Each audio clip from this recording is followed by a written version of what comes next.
Welcome to episode 292 of Sports Geek. On this week's episode, I chat with Cricket Australia's head of Big Bash Leagues, Alistair Dobson, about his career in sports and taking the Big Bash League to new heights.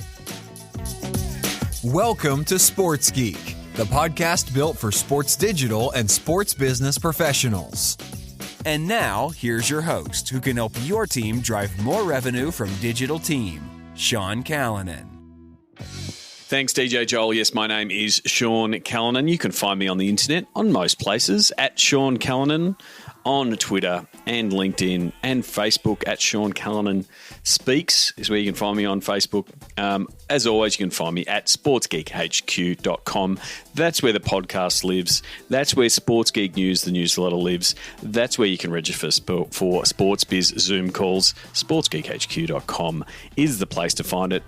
And absolutely, I can help your team drive more revenue from digital. And isn't it more important in 2020 and going into 2021? So if you're looking to extract as much revenue and resources out of the resources that you do have, please give me a call. We can talk about digital to dollars, how that can work with your team. We can help you develop new content ideas, help you develop content to pitch to sponsors. We can help your commercial team with the pitch. We can host sponsor workshops, either in real life as restrictions start to ease, or via Zoom. We can help you with your membership campaigns. How are you going to communicate with your season ticket holders and get them into stadiums? We can do data campaigns or branded content efforts. We can try to tackle new verticals to attract new fans. So please get in touch. Simply go to sportsgeekhq.com. Click one of the buttons, click one of the calls to action, or send me an email, sean@sportsgeekhq.com. And also, give my esports team a follow. Check out @Gravitas on Twitter. They performed quite well in First Strike, pushing the eventual finalists to map 3 in order. And yeah, really pleased with the way that the Gravitas guys played, being in our second title in Valorant, and looking forward to a few announcements on what Gravitas will look like in 2021. Before I get into my chat with Alistair Dobson, just a quick plug for the Sports Biz Zoom calls. Please, if you have not RSVP'd, they are happening this week, should this podcast go out on time. Hopefully they've not already happened, but if you've missed them, guess what? You can watch the replay. This week we're going to be talking about developing new revenue in sports. If you haven't RSVP'd, please do so. I need about 30 or 40 people to RSVP because we get about 75% people turning up. And so if we can get 20 to 30 people on those calls, it's definitely worth my time, and it's definitely worth your time. So if you're umming and ahhing about coming to the Sports Biz Zoom calls, please lock it into your calendar. I want to keep doing them. I find them valuable for myself, but I also think there's value in it for you. And if you do miss them, you can watch them in replay if you are a Patreon subscriber. You can be a Patreon subscriber and support all things that we do in the sports business content space, whether it be this podcast, our Sports Geek News newsletter, the Zoom calls. You can go to sportsgeekhq.com/Patreon. And remember, you can do so with an annual Patreon subscriber, and you get a 10% discount. And thank you to Alan Burrows, one of the alumni who was on last week's episode, signed up as a Patreon subscriber. So I really do appreciate that, Alan. You can do so personally like Alan did. You can do so as a startup or as a business to get your name and your business out there. You can find all the supporters in the show notes for this episode. Now, what I want to do is get into my chat with Alistair Dobson. He's the head of the Big Bash Leagues. Hope you enjoy this chat. The Big Bash kicks off in a couple of days' time, so I thought it was a good time to catch up with Alistair Dobson.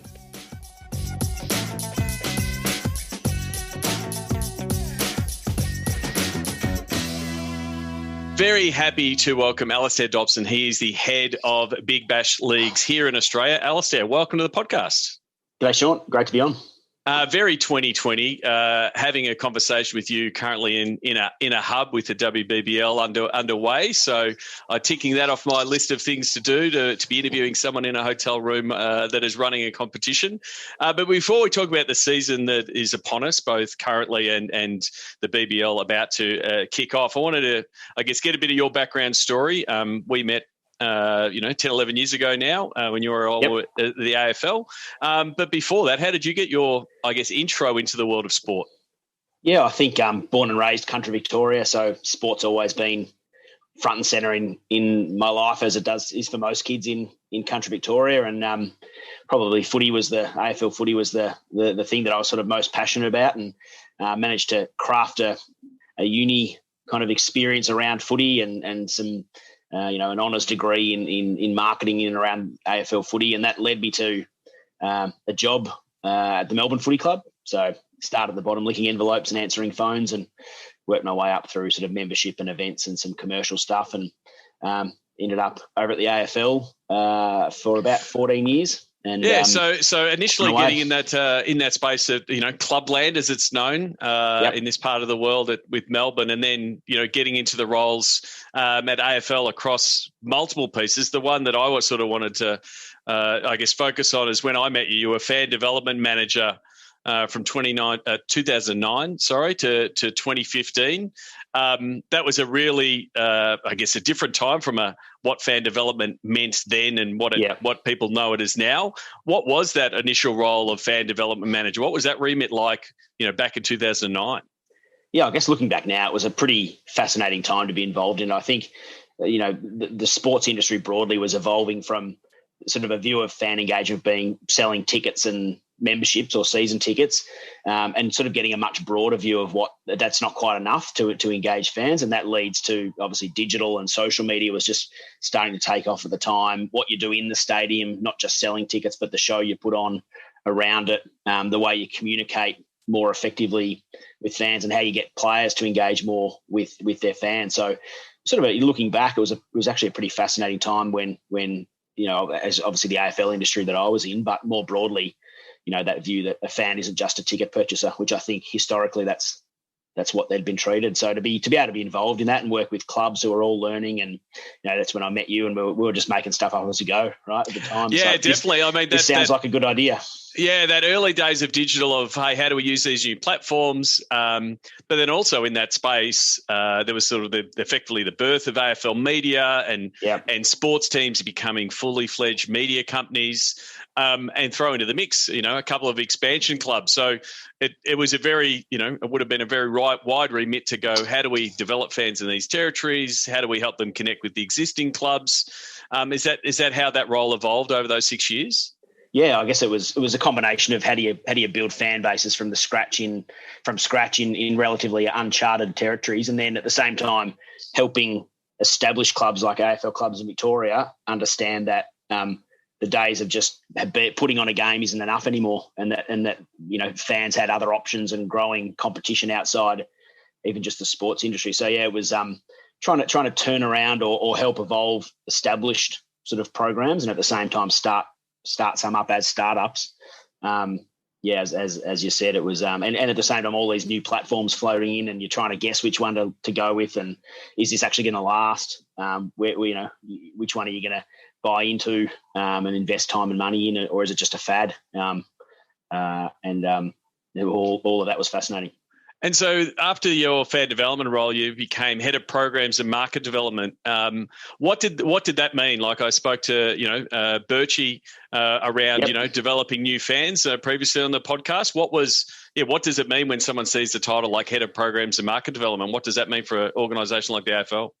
Yeah, I guess that was a sort of a change of direction slightly into more the community and more focused on kids specifically. So broader than just AFL fans, I spent probably 3 or 4 years almost entirely focused on growing the kids segment, I guess, for the AFL and working closely with clubs. And that was a combination of, we did a bit of a turnaround on the Auskick program and sort of modernised that to a fair degree, school footy and those traditional pathway kind of programs, and helping them become more than just learning to kick and handball, but how do they become that real connection point? And at the same time, starting to build a really good view of what are other ways to connect with kids, YouTube, obviously digital content, really fun events. We started introducing big, large-scale kid zones at AFL games and all those sort of things. So probably spent a fair bit of time really getting deep in and immersed in that kids space, which, again, was fascinating to understand how a sport is so such a great engagement tool for kids. And if you can just wrap the right sort of fun and colour and movement around that, that they're all in. The sports industry in Australia is very much everyone looking at what everyone else is doing. I mean, in that role of engaging kids and building our programs, you would have been looking at where you're currently working at, what the Big Bash had done in engaging families and bringing in kids and training that product. Was a little bit of looking over the fence or looking at summer and going, oh, what are the Big Bash doing? How can we, I guess, leverage and push into that space? Was it a bit of that? Yeah, absolutely. I think as much not just around the sporting event itself, but all the things you wrap around it. So the in-stadium experience, the journey to the stadium, the colour and movement and noise, and you're always trying to, in a more traditional sport like AFL footy, you're always treading that fine line between how loud the music is and what you're playing and the content in the stadium, and trying to connect with new audiences and kids in particular, and at the same time, not completely disenfranchise the traditionalists. And I think that, looking at the BBL, just in some ways envious of that traditional element doesn't exist, and you can just go all out on the fun stuff. So it was always interesting to see what, if you were starting from scratch like the BBL did, what you would do. And so 2019, you've come across as the head of the Big Bash leagues. Being BBL being the men's and the WBBL being the women's, heading into season 10 with the BBL and heading into in the process of completing season 6 for the WBBL. What was your remit? Because Big Bash had a platform, and exploded on the scene, a new sports entertainment product, and a really, one of the first in this market at least of really being that sports entertainment product almost equally, coming on that platform of 10 years as opposed to being in a sport that had a 100-year history and established clubs and those kind of things. There's a strong foundation there for the Big Bash. So what was your, first day, get your feet under the desk? What were you looking at? Yeah, I think it was primarily around, or it is primarily around a competition that's now, or a league that's now 10 years old. And what's the evolution of that league from being a pure raw startup where no one knew how it was going to go, and things went unbelievably well and are going unbelievably well, but evolving into a 10-year-old league, which comes with, now you've got to the generational fans to a degree. You've probably got starting to get to the point we're going to have kids growing up barracking for the Melbourne Stars because their dad or mum did, which is a unique kind of evolution of a competition. And then at the same time, trying to maintain sort of the what's at the heart of the BBL, which is that fun family entertainment, component. So evolving into an established 100-year league for the future, as opposed to a startup that, everyone's holding their breath a little bit. So that's been the main kind of mandate. And I think that comes with the outward facing stuff like innovation within the competition, but also things like the governance models and the funding models and all the stuff that your listeners, being sports professionals and enthusiasts, would understand that ultimately that's at the core of the success of the competition is all those foundational pillars that sit underneath it. They're now 10 years old, and they've served us well, and looking closely at those. It's a lot like when you enter your teenage years. There's a lot of growing and growth that are going to take place, and I guess that's what's ahead. So, last year being your first year, what was your? I guess there's this drive. You take to take the wheel of a new thing. You're like, what do I do? How much were you trying to shape and move things, or how much was it a bit of I want to assess, see things where they are, and not create too much change coming in? I don't think you can ever assume or plan to do too much in your first year. It was definitely, looking at it, looking under the hood, getting really close to it. There's obviously, like any sport, an enormous stakeholder kind of landscape to get your head around, and then understand and start to form a view as quickly as you can where you think this thing can go. And so that was year one, and we had last year was about bushfires and smoke and some of the challenges that we faced last year. And in hindsight, they were a walk in the park compared to this year. But that was last year, and really trying to understand what the next 10 years should look like. Yeah, I mean, it is something I was reading Jeff Bezos talking about making decisions, and he's making decisions for 3 years, as much as we're in this mode 2020 of making decisions for next week. How do you measure that, especially in the current environment? And we'll talk about what the challenges of 2020. How do you have that long-term view when, that you're in that mode of adapting and adjusting to what's currently happening? Oh, it's really hard. I think you're literally day to day in the current landscape, and you've got, especially after last season, we had starting to develop some pretty bold and exciting plans, and they're partly on hold just because this year it's about executing and just operational considerations. So it is a challenge to keep an eye on the longer term future. For me, it's probably a 3 to 5 year vision, and trying to, in some ways, crises like we're going through now, if that's the word to use, help you actually uncover where some of the cracks and opportunities are, because you're sort of removing the veneer of things, and these sort of issues and challenges help you really understand where the strengths and challenges are. So that's, in some ways, it's helped to really give clarity on what we need to do. And just at this stage, it's operational, and let's get it done. So, that COVID is obviously a big part of the sports landscape right now. And it hit here in the Australian summer. Fortunately, after the T20 World Final, it's still, I guess, the highest attended event for 2020. Yep. It was the only, it's the last event I attended, and probably yourself attended in Melbourne. Yep. To get that many people to the MCG was a terrific event and well supported. And then obviously being in your off season, knowing, everyone in sport knowing there's no off season, but at least no games. What has been some of the challenges over the past 6 months in, making plans, putting together schedules, understanding, how you're going to run, and I guess running all those different models. How is it going to? You're going to have hubs, not hubs, all the different protocols that get added. What's been the last 6 months like, when normally you would just be booking in venues and planning your schedule, but COVID brings in just a few different wrinkles. Yeah, it's been.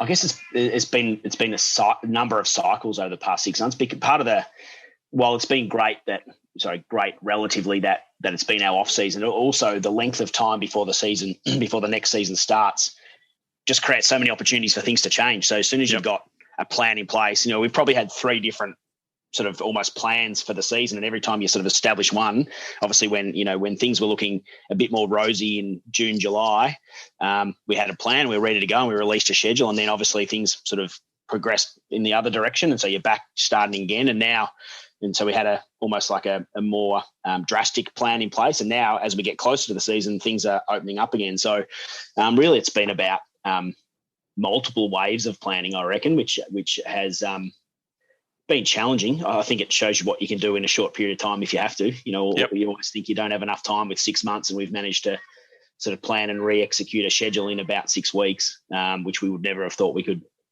do previously. So, I guess the past 6 months have been, I'd probably break it down into 3 lots of, 2 months, if you like, as opposed to sort of 6 months in total, just because we've had multiple cracks at it. And probably got another 1 or 2 to go, to be honest.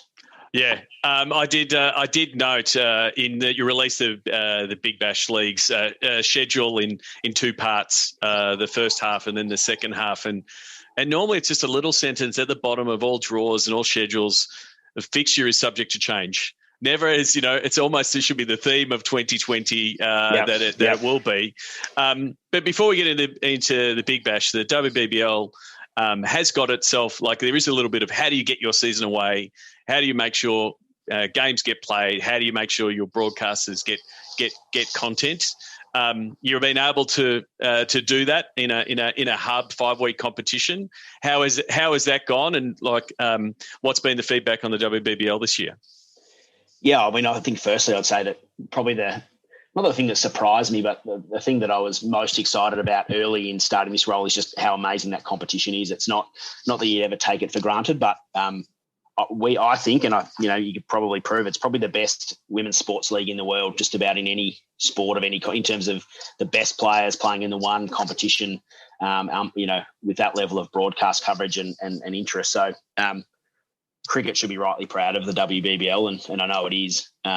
And so we were, the whole industry was 100% committed to delivering the season this year, and first cab off the rank in some ways. With an October-November season, obviously we were planning that right in the darkest period of sort of, particularly in Victoria, and other states. So we went in thinking we had to, with a plan that we had to lock this down really tightly, but at the same time, understanding that if things got better, we needed to be able to be flexible. So a 6-week competition, all based in Sydney. We've built an athletes village, if you like, at Olympic Park, which has been we had unbelievable feedback. I think to be able to establish something, I'm there at the moment, ready for the finals, and but at the same time, I think we've learnt that putting that many athletes together for 6 weeks creates its challenges.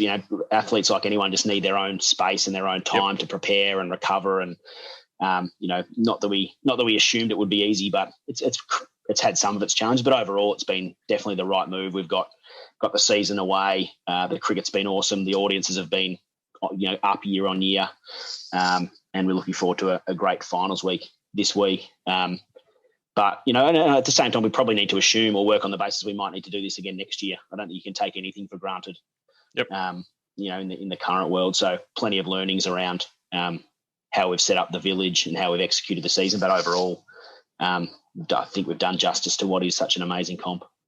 And it was very much a partnership with your broadcast partners, because they, like everyone, have had a very difficult year in making sure they get the content and the sport that they've paid for and the contractually to be able to get those games away, and 24 games on 7, 36 on Fox, all of it on KO, making it accessible, especially when as a Stars or a Renegade or a Scorchers, you can't go to the games in a hub environment. Was that really important to work with your partners to really in a time when there was like no content effectively with the footy seasons finishing up? It was a nice window for the WBBL to be active in.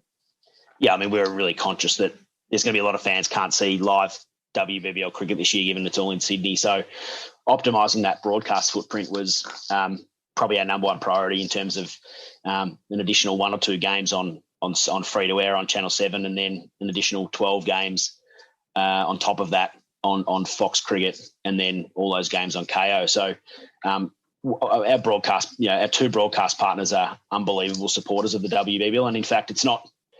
They actually truly believe in the content, in the sense that players are accessible, fun. They give so much of themselves, on the field, on the mic, in and around the game, and fans love it. They love how much fun they can see the players having, and how much it means to them. So, our broadcasters have really bought in. It ended up being a nice window straight off the back of AFL and NRL grand final, which gave us that sort of 5 or 6 weeks of, apart from some horse racing, pretty free air, which was the large part of the strategy of separating the WBBL out into a standalone season, which this is the second. So previously to be kind of piggybacking on the BBL on the men's comp. So separating it into standalone season has paid off the last couple of years with increased sort of specific or dedicated media coverage, owning a period of the year. It's been terrific. And the Big Bash League kicking off in December 10. It's effectively like a rolling travelling circus. Partly, I'm assuming, partly around venues and state and border restrictions and negotiations you've had to do with different premiers in different states, but. That would have been a logistical nightmare, but to start in Tasmania and Canberra, then move to Brisbane, Gold Coast, Adelaide, and get some games over in WA is really important. And then, a massive finish with Melbourne and Sydney taking a bulk of it really provides a really good narrative for the Big Bash for the season ahead. It was, in hindsight, you say, oh, that's the way we planned it, or was it a bit of both of logistically and trying to get as many games to as many people as possible? Yeah. I guess when we mapped it out, we were hoping to be able to, right back when we started this wave of scheduling probably about 6 or 8 weeks ago, get to every market. We just knew, especially some markets like probably Tassie and WA that haven't had a lot of cricket there this year for obvious logistical reasons. So to be able to move across the country and in and out of each market is important, but we've done it in a way that is, I guess, as you said, in almost mini hubs, if you like, where we take sort of a week, 10 days, 2 weeks of games in a market and sort of roll that across the country. The real key's been trying to do it in a way where you're sort of moving where there are open borders at the time. So starting in Tassie, Canberra, who are probably the two most accessible markets in and out, gave us options that if we can get into Tassie and get into Canberra, we can then pretty much go anywhere from there, and you sort of roll across the country and end up in what has been until recently the hardest markets to get in and out of, being Sydney and Melbourne. Yep. And so the plan to finish there, knowing that if all else fails, we don't have to go anywhere after that. Now, clearly things change, and you got a slightly different scenario in Adelaide, and Melbourne's now, as probably as good as any, but you got to roll with the scenarios or the situation at the time. But we really like the flow. I think you're right that the narrative of sort of almost rolling hubs, as opposed to what some of the winter codes had to be a bit more sort of bulk execution, if you like. Yeah. To be able to roll, across the country in a way where you're trying to track along border lines, if you like, we think gives us the best shot. That said, there's risk in it if a border shuts, or we have another Adelaide example. But that said, we've got contingency plans, and we sort of know all 56 games. We kind of know where they can be moved to if they have to, and that's part of the key, is knowing if we meet a couple of times a week and role play different crises. If this happens, what do we do? If that happens, what do we do? And clearly our broadcasters play a big role in that, as do our clubs. So sort of a bit of holding your breath as you go into it, hoping that things can be executed the way we've planned, and going to have to think on our feet a bit at the same time.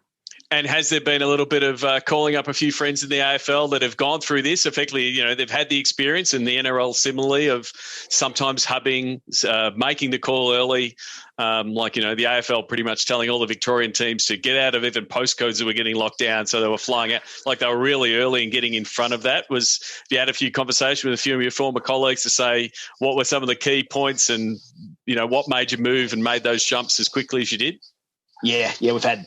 And they've been unbelievable, sort of, and open around sharing the good, bad, and ugly in terms of how they're able to execute the season. Primarily for us, it's been understanding how you build a hub. Now, that it sounds simple, but how you create a biosecure environment with athletes and families, and and how you set that up, and the rules and the protocols and the things you put around that. Because I think that's at the sort of they're the critical things this year, of being able to set that up. So we spent a lot of time getting input, and obviously I think the AFL did a phenomenal job of being able to do that. So yeah, they've been really open. I think the example in Adelaide last week was a really obviously unfortunate for people in Adelaide, but a good almost road test for us. We were able to pick up, I think, 15 or 16 Adelaide-based BBL and Australian players and get them to Coffs Harbour within about 12 hours. Yep. So that's it was a good road test for our ability to move quickly and make decisions and execute logistics. So all of those things were at the core of the AFL, and I assume the NRL's success as well, to be able to just make a decision, act, and back yourself.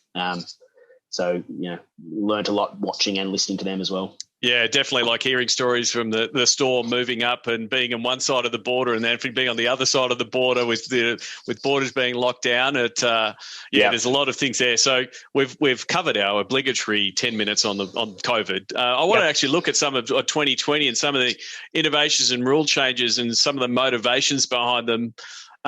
Like, where does things that there's some of the changes coming in, the power surge, the bash boost, the X factor, what are some of the reasoning behind them, and like, how do those decisions get made? What is the thinking behind those kind of decisions?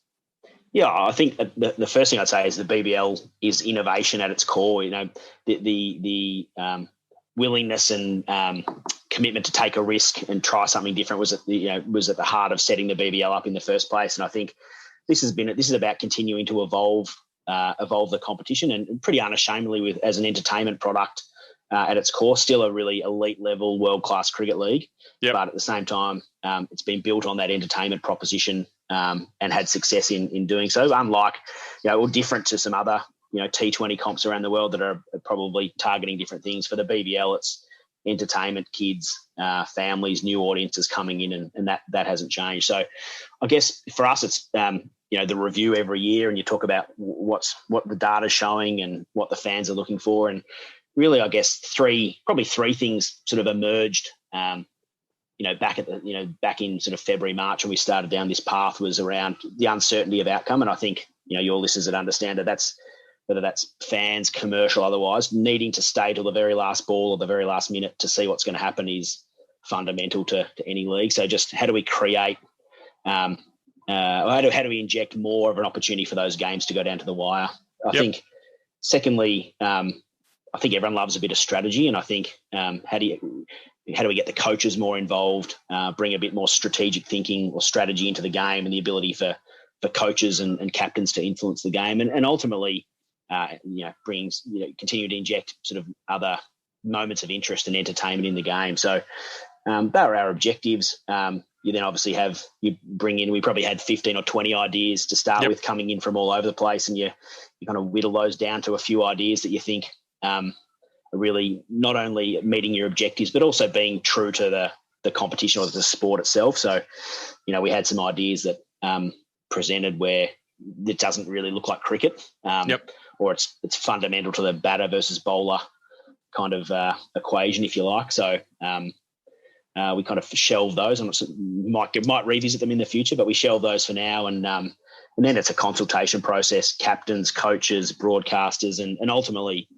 cricket has a sort of a playing conditions committee or advisory group that has to tick off on and does all the checks and balances on with match officials and the Players Association and others that sort of ratify or knock back. We had some that were knocked back as well. And it goes through that process and out the other end. And it's been fascinating to see. The response, and love the debate. Didn't expect everyone to be fans, and they never are. I don't think there's ever been a rule change introduced in any sport that's been anything other than hotly debated. So I think that's part of what we're trying to achieve is that conversation and bit of controversy, and it's all good, I think. Well, that's the thing. If people aren't annoyed and fired up, then they don't care enough. And so, if they're yelling at people about certain changes, that means they care. The bit that I thought that was interesting to me was the bash boost of the ability to have that extra point up for grabs, which when it keeps the season alive, it provides more balance and more talk around the ladder. Whereas the other ones are more like in game, like, hey, how do we tweak the game? But like the longer narrative of where's the season, how you're positioning for finals. Like a team that is challenging can change their tactics to one, go and get more points, even if they're not in a winning position and those kind of things. I think for us it also adds just another run chase. I mean, there's the best part of a BBL game is that last 5 balls or the last 3 balls where you need a certain score, and while it's one of the 4 points available at the 10 over mark of the second innings, you've got a run chase on your hands. And I think if in a normal game that's exciting, in a game that might be going be a bit one-sided, it adds something else and another point of interest for at least there's a, competitive 10 over chase in there. So really excited about that one. Well, look forward to the season ahead. I look forward to be able to go to one of my favourite grounds in the world, the MCG, and actually see a game. It has been a while. I want to finish up with the Sports Geek closing 5. Do you remember the first sports event you ever attended? Well, as I said, growing up in the country, probably just country footy. Now, I don't know if you'd class that as an event, Sean, given how many big events you've been to. But I remember going to Eden Hope versus Apsley match up near Horsham. But let's stick with a semi-pro event. If you remember one of the first ones you went to. I don't have necessarily a specific memory, but I just remember travelling to Melbourne, going to the MCG. You sort of walk up the steps. You see the grass for the first time at an AFL game, and we'd always come to 1 or 2 ODIs in a year as well. So not a specific event, but the thing that always sticks out is that moment you first see the grass when you sort of walk up the steps, and there it is. And you might get there 2 or 3 times a year, and it, growing up, it never ceased to be that moment of awe where you think this is pretty cool. Yes. I think mine was my first one would have been at Vic Park to go see Collingwood. I think my brother was playing in the Little League, but as a young fella, it's quite an intimidating experience if people ever went to Vic Park way back in the day. But I was at least a Collingwood fan, so at least I was amongst my people. The last you have been to a lot of sports events, and the food game at sports events has definitely upped its game since those times. Do you have a favourite food memory or a go-to food when you're at a match of some sort?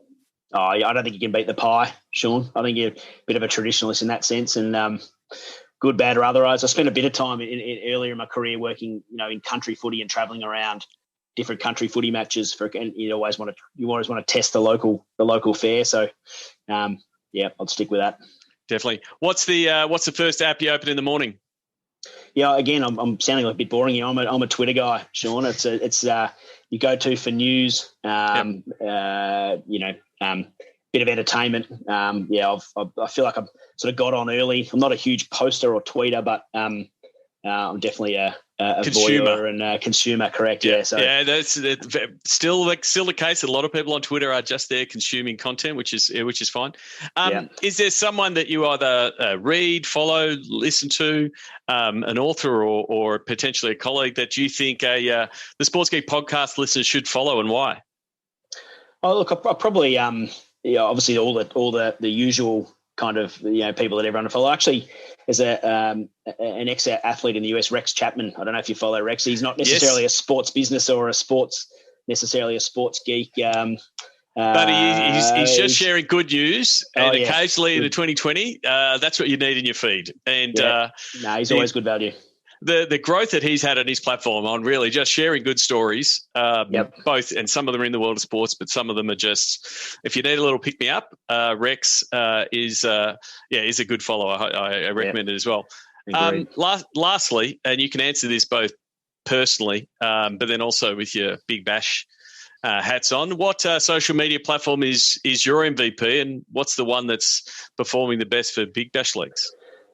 Oh, look, I think from a BBL perspective, Facebook is still huge. We've obviously got a big global audience as a cricket league with lots of overseas players playing. So, from a Cricket Australia and a BBL perspective, Facebook still, is growing significantly. And I think we do a really good job of it in terms of bringing a bit of the colour, particularly, from a WBBL perspective, to be able to bring sort of that colour from in and around the village, and just the opportunity to that. And I know our clubs work really hard on that. I think still, again, Twitter's the MVP for me. It's just, the modifications they keep making. And, I feel like that's the place to go, and still get all the things you need there. Oh, well, I look forward to you posting your first fleet on Twitter. It's just been launched this week. We're still not quite sure where it's going to end up. Every single platform's now got a stories function, but it's going to be interesting to see how it goes. Where is the best place for people to connect with you if they've listened to the podcast and want to say, g'day, Al, I enjoyed the podcast? What are the best platforms to connect with you? Yeah, look, probably LinkedIn is probably, again, the easiest one. I'm probably pretty easy to find on there. Happy to chat to anyone at any time or around any thoughts, any feedback on the rules is always greatly appreciated. So that's probably the place to find me. Terrific. Well, thank you very much. We'll put the links for that in the show notes for today's podcast. Best of luck for the season ahead and the summer ahead. May all your games get away, and may more fans be in the stands than you expect right now. Like, that's all you can do in sport these days. We'll take that, Sean. All right. Cheers. Thanks, mate. Good to speak to you. Find out more about Sports Geek's Digital to Dollars process at digitaltodollars.com. We'd love your support on our Patreon campaign. Go to sportsgeekhq.com/Patreon. Thanks again to Alistair Dobby, DOBBIE. On Twitter. Send him a tweet. Big Bash League kicks off December 10 here. 7 straight days of BBL action to kick off the league. And as we discussed, it'll be a travelling circus around Australia to get the games underway and get some fans to watch some cricket. Congratulations to the Sydney Thunder in the women's BBL, the WBBL. They won by 7 wickets to the Melbourne Stars. We recorded that just before those finals. So that's it. As far as the conversation with Alistair, please, there's more content available. As I've said in the last couple of weeks, I've kicked off a weekly video podcast on YouTube on all things gaming called Play Media, as part of the gaming growth agency that I've started with Chris Derrick to help brands understand the world of gaming and esports. You can find the links to that in the episode. You can go to weareplaymedia.com. On this week's episode, we talk about streamers, gaming streamers. What does a gaming streamer campaign look like? How streamers are like social media influencers, the metrics and marketing opportunities that there are in streamers, and there's some pieces there that sports can learn from, how they would enter the world of streaming and gaming, and also learn more about Pokemon Go, why it needs your attention as a marketer. and a few insights into handling traditional media. When you get a bad story, what you could learn from the world of sports, and how you can reshape and redirect the narrative, I suppose. So check that out at weareplaymedia.com. Until next time you listen to this, remember you can reach me at sportsgeekhq.com. There's a couple of big buttons on the site. We can chat, email me, call me. You can also check out an RSVP for the sportsgeekhq.com Zoom calls. Is how you can RSVP for the Zoom calls. And as always, if you appreciate these podcasts and you enjoy them and you would like to support the efforts and the work that gets done to create these podcasts, you can do so on Patreon. sportsgeekhq.com/Patreon is how you can support this work. Thank you very much for those people who already have done so. I'm really grateful for all of the support that I get both on social and on Patreon. Until next episode, my name is Sean Callanan, and you've been listening to Sports Geek. We'd love your support on our Patreon campaign. Go to sportsgeekhq.com/Patreon. Want to help drive more revenue from your digital efforts? Book a time for a call. Go to sportsgeekhq.com/phone call.